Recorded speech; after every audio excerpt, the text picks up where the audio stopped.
You might think your worst family drama is a fight over the thermostat or who gets the last slice of pizza, but I promise you nothing, and I mean nothing compares to the sheer, heart-stopping terror of watching your own father, a man who built his entire life on belittling you, freeze solid as a five-star general of the Air Force, snaps to attention and salutes me in front of hundreds of people. The silence in that banquet hall when it happened. It was so thick you could have chipped away pieces of it. My dad had just finished making a joke at my expense, a cruel, mocking little speech about my little hobby and my imaginary friends in the military. And then, with a barely concealed smirk, he'd told the entire room of his corporate peers that I was a sweet but hopelessly unrealistic kid. And that was the moment my phone vibrated. I sent a one-word text message, and the most powerful man in the room, a man my father would have crawled over broken glass to shake hands with, executed a secret command for me to walk out. The look on my father's face as I followed the general out, leaving him utterly alone and humiliated, is something I will take to my grave. Was I wrong for using my connection, a connection he had no right to know about, to shut down his mockery? Honestly, tell me if you would have done the same thing. To really understand why I did what I did, and why my dad's humiliation was so deliciously complete, I need to take you back a few years, back to when I was just starting college. My father, Richard, is a successful, self-made man in aerospace logistics. Think highly, pressurized, hyper, competitive, all about who you know and what rank they hold. He's the kind of guy who judges a person's worth by their title and their salary. And I, his only son, was the biggest disappointment in his perfectly calibrated life. You see, I was a gamer, not just a casual one, but one of those deeply committed, almost profession-level gamers. But my passion wasn't for some shoot 'em up or a fantasy MMO. It was for flight simulators and military logistics games. I spent thousands of hours meticulously learning flight patterns, call signs, operational procedures, and the complex chain of command for the U.S. Air Force and Navy. My room looked less like a bedroom and more like a low-budget flight operations center, complete with multiple monitors and a yoke. My dad saw this as a colossal waste of time, a childish obsession that prevented me from pursuing a real career like finance or law. "You're living in a fantasy world, son," he'd sigh, his voice heavy with condescension. "Those generals and pilots you read about, they wouldn't give you the time of day. You need to grow up and get a job that matters." That was his mantra. My mom, bless her heart, tried to mediate, but she was always too scared to stand up to his forceful, dismissive nature. It created a deep, festering resentment in me, a feeling that I was constantly struggling to prove my worth to the one person who should have been my biggest champion. I retreated into my online world, where skill mattered more than a last name, and where my passion was actually valued. Now, here's where the story takes a turn from standard family drama to something truly unbelievable. Within the niche flight sim community, there's an exclusive group that focuses on realism so intense, it borders on professional training. We use real-world maps, communication protocols, and even work with retired or active duty personnel who use these simulations for recreation or just to keep their skills sharp in a low-stakes environment. Through a string of escalating challenges and collaborations, I found myself in a small, tight-knit online group. My dedication to accuracy and my ability to quickly process complex logistical data made me a valuable member. What I didn't realize until much later was the true identity of one of my key collaborators, a user who went by the handle ThunderbirdOne. ThunderbirdOne and I spent hundreds of hours virtually flying, planning missions, and coordinating joint operations. He was a brilliant strategist, demanding, yet incredibly fair, and he had a dry sense of humor. We became close, in that weird, anonymous online way. We shared stories about our lives, our ambitions, and our frustrations. I told him everything about my father's constant belittling, about how my hobby was destroying my relationship with him. ThunderbirdOne always listened and simply advised me to continue sharpening your tools, kid. The right opportunity will come to show their value. Flash forward 3 years. I'm now a junior in college, and my father's mockery has only intensified. He's proud of my good grades, but he still introduces me to his colleagues with a thinly veiled apology in his tone. This is my son, bright boy, but he spends all his time playing with toy airplanes on his computer. We're working on getting him into the real world. It was humiliating, and I constantly felt like a failure. This brings us to the event, a massive annual aerospace industry banquet held by one of my father's key clients. It was a huge deal, a night where the corporate elite schmoozed with military contractors and, crucially, high-ranking military brass. My father insisted I attend, not because he was proud of me, but because he saw it as an opportunity to parade me around and inspire me to abandon my gaming by showing me what real power looks like. The entire event was a disaster for me. I felt incredibly out of place in my rented tux, watching my dad work the room with an almost sickening eagerness. Every conversation he brought me in to was just an excuse for him to bring up my eccentric hobby, and then laugh it off. Then came the centerpiece of the evening, a keynote speech by the guest of honor, General Marcus Bulls, Hawthorne, Vice Chief of Staff of the Air Force.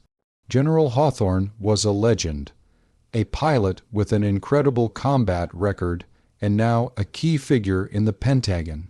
He was the epitome of the kind of man my father respected.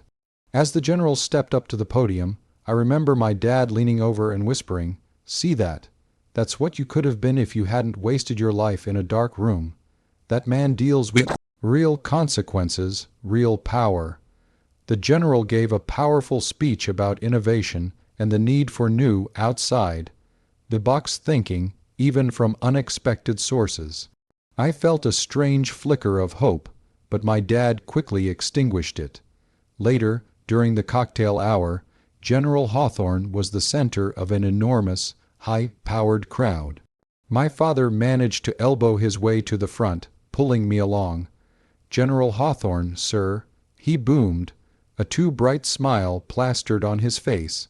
"Richard Hayes, from Logistics, and this is my son, my name." The general offered a polite but fleeting smile. "Pleasure to meet you, Richard." Then my dad, completely unprompted, launched into his usual tirade. "He's a great kid, General, really, a little preoccupied with his flight simulators, you know. Thinks he's coordinating missions with generals and pilots online. Cute, but he needs to ditch childish fantasy and get serious. I keep telling him, General, those guys don't have time for a kid playing games." He finished with a hearty, booming laugh, clearly expecting the general to join in. General Hawthorne's face remained politely neutral, but I could feel my own cheeks burning with shame and fury. This was it, the definitive public dismissal of everything I cared about, delivered right to a man who symbolized everything I respected. I wanted to disappear.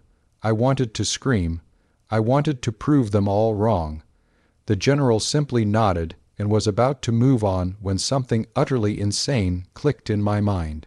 The general's call sign, Bullseye, was familiar. My online collaborator, ThunderbirdOne, had a habit of starting complex virtual missions with a unique, coded greeting that had been passed around our small group as a joke. "Bulls, I is inbound. Check 6. It was a silly niche salute. My hands were shaking, but on pure impulse, an impulse born of years of pent-up anger and humiliation, I decided to test a ludicrous theory. I pulled out my phone, and I did what no sane person would do. I texted ThunderbirdOne. The message was just one word, ***, bullseye. ***, I figured nothing would happen. I figured I was truly losing it. So that's the situation I was in, trapped next to my mocking father, staring at a general who was moments away from dismissing me as an embarrassing child. I had just sent a one-word text to an anonymous online contact, a person I'd never met in real life who, in a million to one shot, might actually be the man standing 10 feet away from me. Before I tell you what happened next, I want you to pause and comment below what you would have done in my shoes. Would you have just taken the humiliation, or would you have risked looking like a complete lunatic to seize a 1 in a million chance at vindication? The moment I hit send, the general was turning away, beginning a conversation with a woman in a dazzling uniform. My father was still chuckling to himself, basking in the glow of having successfully put his son in his place, in front of the elite. Then, as if a switch had been flipped, the woman the general was speaking to leaned forward and quietly pointed down to his belt. General Hawthorne, completely oblivious to the chaos I had just initiated, subtly checked his personal phone. It was completely silent in that corner of the room, as everyone was hanging on his every word.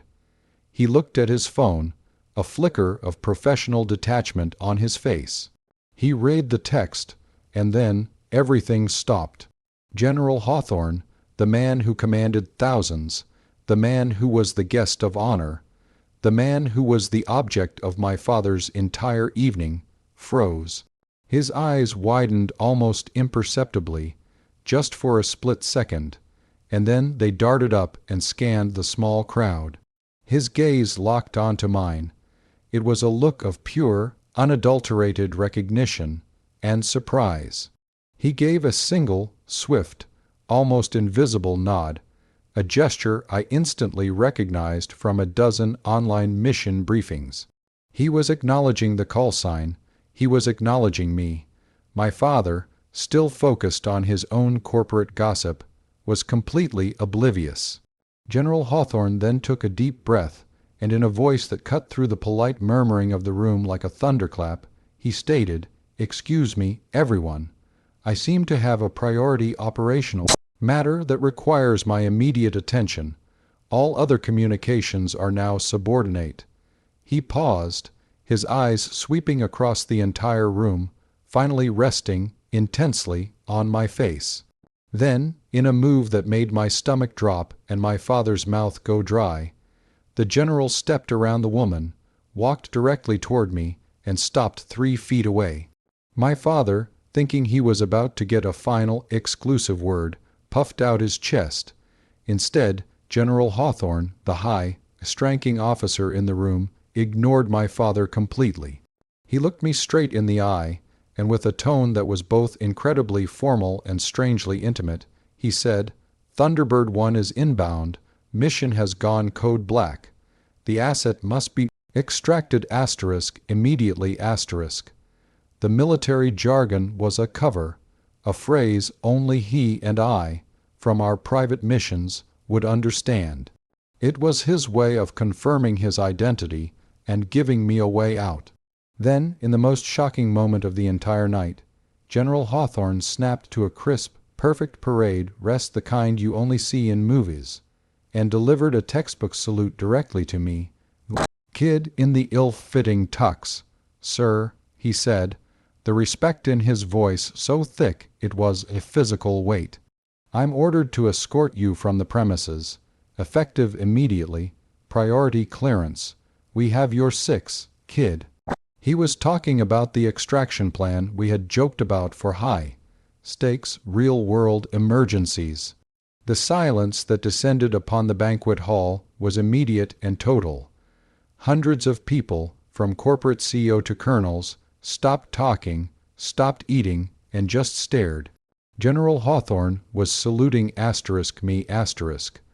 My father's face went from a smug, self-satisfied grin to a ghastly, pale mask of utter confusion and terror. His mouth opened, but no sound came out. The general held the salute, waiting for my response. I felt a surge of adrenaline so powerful it made me lightheaded. I looked at my father, who was staring at me with a bewildered, desperate look. The mockery was gone, replaced by a desperate, silent question. Who are you? I kept my voice steady, pulling on the hundreds of hours I had spent playing these very situations. Understood, General, I said, offering a small, knowing nod. Acknowledge code black. Extraction confirmed. I then looked at my father. Excuse me, Dad. Duty calls. I didn't wait for him to respond. General Hawthorne broke his salute, offered me his arm, and together we walked straight out of the banquet hall, past the stunned onlookers, past the photographers, past the receiving line, and out the main doors. My father, Richard Hayes, the man of the hour, the man who valued rank above all else, was left standing alone, utterly disgraced, surrounded by the powerful peers he had spent the night trying to impress.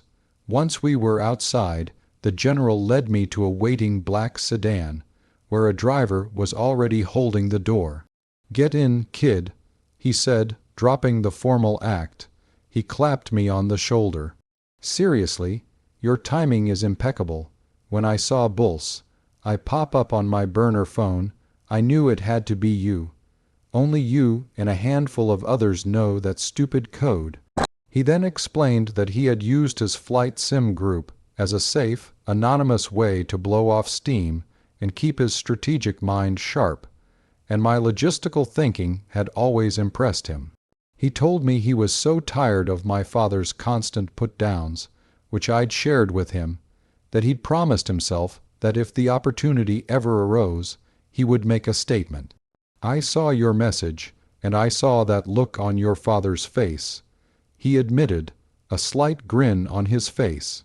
"I figured it was time for a very loud lesson on where real talent and dedication lie, regardless of the business world.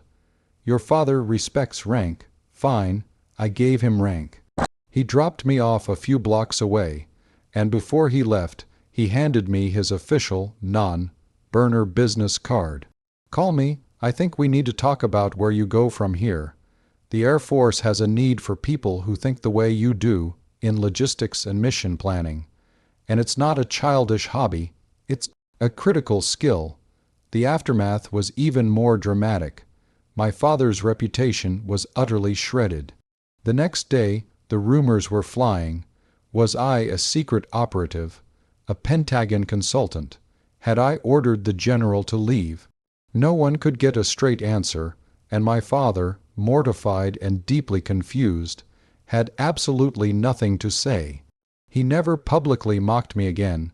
He didn't even bring up the incident, though the look in his eyes, a mix of fear, respect, and regret, told the whole story. I never told him the truth. I simply let the mystery hang in the air. A constant reminder of the night his mocking gave way to my quiet, earned authority. I did follow up with General Hawthorne, and now I'm working as a civilian analyst for an organization that deals directly with military logistics and training, using the exact skills my father despised. I am successful, respected, and I earned it all. The greatest revenge, I realized, wasn't the public display, but the quiet confirmation that my passion was, in fact, power. So, that's the whole crazy story. I used my online hobby, a secret connection, and a perfect storm of opportunity to completely dismantle years of my father's toxic judgment and public humiliation in one single, unforgettable moment. I don't regret it for a second. It was the only way to make him see my worth, not through his eyes, but through the eyes of a true general. Now, what do you think? Was I right to use that nuclear option to shut down his mockery? Let me know. Like this video if you were on my side in that banquet hall, and hit that subscribe button right now for more true stories of sweet, sweet revenge and unbelievable luck. And please, share your final thoughts on this whole mess in the comments section. I'll see you all in the next story.